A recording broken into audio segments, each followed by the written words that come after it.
Bismillahirrahmanirrahim. Assalamualaikum warahmatullahi wabarakatuh.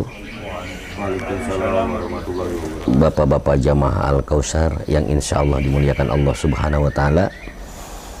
Alhamdulillah wa syukri ala ni'amillah azza wa jalla. Kita pada pagi hari ini dengan ridho Allah, dengan izin Allah masih sama-sama melangkahkan kaki kita ke rumahnya untuk memenuhi panggilan Allah. Mudah-mudahan langkah kita, gerak kita dari tempat tinggal masing-masing mendapat ridho dan berkah dari Allah subhanahu wa ta'ala. Amin ya rabbal alamin. Salawat serta salam tak lupa mudah-mudahan Allah sampaikan, Allah curahkan pada junjungan kita Nabi besar Muhammad sallallahu alaihi wasallam yang telah membawa umat manusia dari kegelapan iman menuju cahaya iman. Bapak-bapak yang baik, yang sehat, yang sedang berusaha istiqomah dalam taat dan takwa kepada Allah, apa yang kita pahami tentang Bismillahirrahmanirrahim? Bismillahirrahmanirrahim adalah kata-kata yang sangat populer dari anak-anak sampai orang tua ya. Tapi apakah kita tahu Bismillah itu maknanya apa buat kehidupan kita? Kalau saya tanya Bismillahirrahmanirrahim itu jumlah hurufnya berapa? Ada yang tahu? Ada yang pernah ngitung? Bismillahirrahmanirrahim itu jumlah hurufnya 19 huruf ya. Kalau kita bolak-balik sebetulnya itu mengandung makna 1 dan 9. 1 itu mulai nomor, 9 itu adalah nomor yang paling tinggi dalam Islam ya. Jadi ketika 18 itu artinya 9 kan. Jadi 9 itu ya 1 sama 8 ya. Jadi ketika kita Bismillahirrahmanirrahim ada sekitar hurufnya ada 19 huruf. 19 huruf. Barang siapa kata Rasulullah membiasakan, mendawamkan, mengistiqomahkan membaca Bismillahirrahmanirrahim dalam setiap gerak hidupnya, dia akan terhindar dari malaikat Zabaniyah. Siapa itu malaikat Zabaniyah? Malaikat yang akan menyiksa kita di alam kubur, nauzubillah.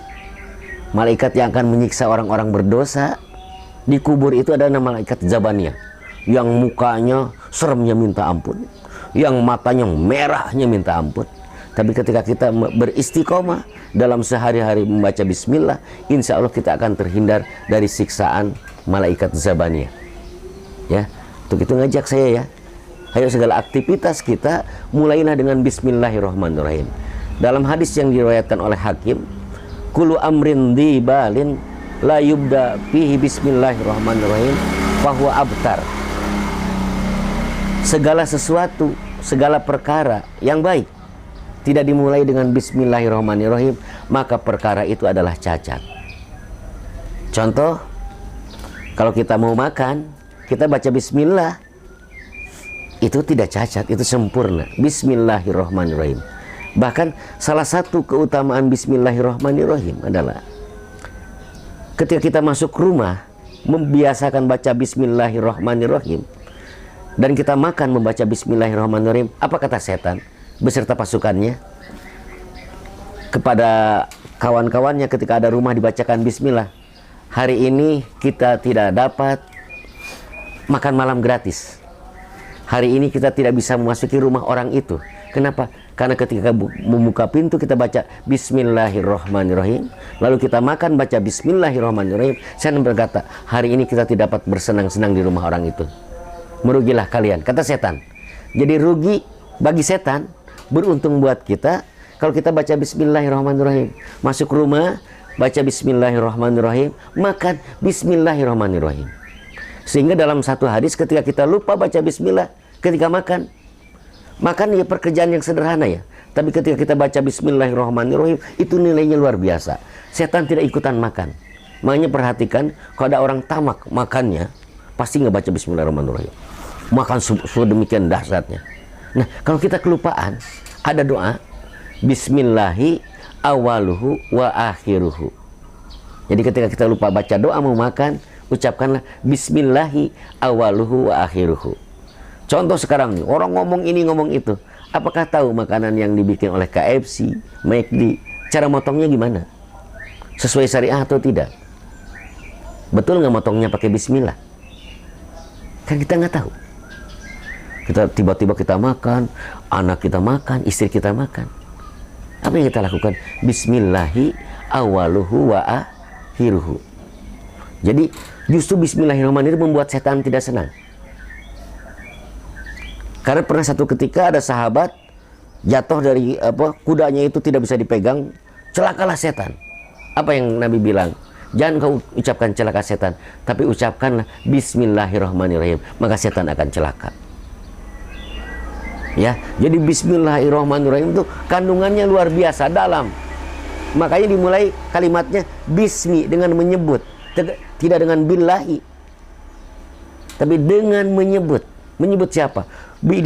Kata ulama gini, Al-Quran itu dikumpulkan dalam 114 surat, diringkas dalam satu surat namanya Al-Fatihah. Al-Fatihah diringkas dalam kalimat bismillahirrahmanirrahim. Bayangkan ya, satu Al-Quran disingkat menjadi Al-Fatihah. Al-Fatihah itu kandungannya sama seperti kandungan satu Al-Quran. Al-Fatihah diringkas lagi, dikumpulkan dalam bismillahirrahmanirrahim. Bismillahirrahmanirrahim diringkas lagi dengan kalimat bi di situ. Makanya kalimatnya bi, bayangkan. Bi itu artinya dalam. Sebagian ulama mengatakan kalimat bi itu berkata bahwa dengan memohon pertolongan dan kuasa. Bayangkan bismillahirrahmanirrahim. Kita minum, misalkan kita minum seperti ini. Bismillah, dengan memohon pertolongan Allah, kuasa Allah yang maha pengasih maha penyayang, saya minum. Sederhana itu. Beda dengan kita tidak minum pakai bismillahirrahmanirrahim, tidak ada artinya. Makanya kita sertakan Allah dalam minum kita, sertakan Allah dalam langkah kita, pasti hidup kita nyaman. Karena gini, bismillah dengan menyebut nama Allah, Allah itu asal. Asal segala nama Asmaul Husna itu Allah. Lalu Allah punya cabang, nama-nama Allah itu yang 99 itu Asmaul Husna. Makanya bismillahirrahmanirrahim, Ar-Rahman itu diartikan maha pengasih. Maha pengasih itu luas. Makanya coba perhatikan, yang dikasih Allah tidak hanya orang beriman.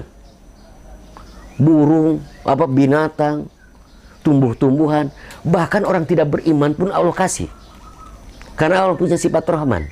Jangan heran ada orang tidak sholat rezekinya banyak. Bukan rezeki ya, hartanya melimpah. Kok hidupnya sukses? Itu sifat Rahman Allah. Kata Allah, aku akan kasih siapapun. Tapi ada yang tidak Allah kasihkan kepada setiap umat, setiap makhluk, yang hanya diberikan kepada orang beriman. Itu namanya Ar-Rahim. Ar-Rahim itu bahkan manfaatnya bisa kita rasakan di akhirat. Karena Allah tuh punya 100 rahmat. Satu rahmat Allah kasihkan di dunia ini, 99 rahmat Allah akan berikan di akhirat kelak. Buat siapa? Buat orang beriman. Jadi kalau kita sholat, zakat, puasa, kok harta saya segini? Jangan takut. Karena Allah punya sifat Rahim yang akan Allah berikan di akhirat kelak. Kalau sekarang mungkin rezeki kita terbatas, ya sebatas yang kita dapat, alhamdulillah seperti ini. Itu karena rahmannya Allah. Tapi Ar-Rahim bisa jadi kita nanti melebihi orang-orang yang katanya sekarang sukses di dunia. Kan kita maunya Rabbana atina fid dunya hasanah wa fil akhirati hasanah wa qina azabannar. Sekian dari saya, mudah-mudahan ada manfaatnya, ada hikmahnya, ada ilmu yang bisa kita amalkan walaupun sedikit. Mudah-mudahan Allah senantiasa menunjukkan kita kepada jalan yang diridhoinya, bukan jalan yang Allah murkai, apalagi bukan jalannya orang-orang yang sesat dan disesatkan oleh Allah Subhanahu wa taala. Hadanallahu wa iyyakum ajmain, wallahul muwaffiq ila aqwamit thoriq. Wassalamualaikum warahmatullahi wabarakatuh.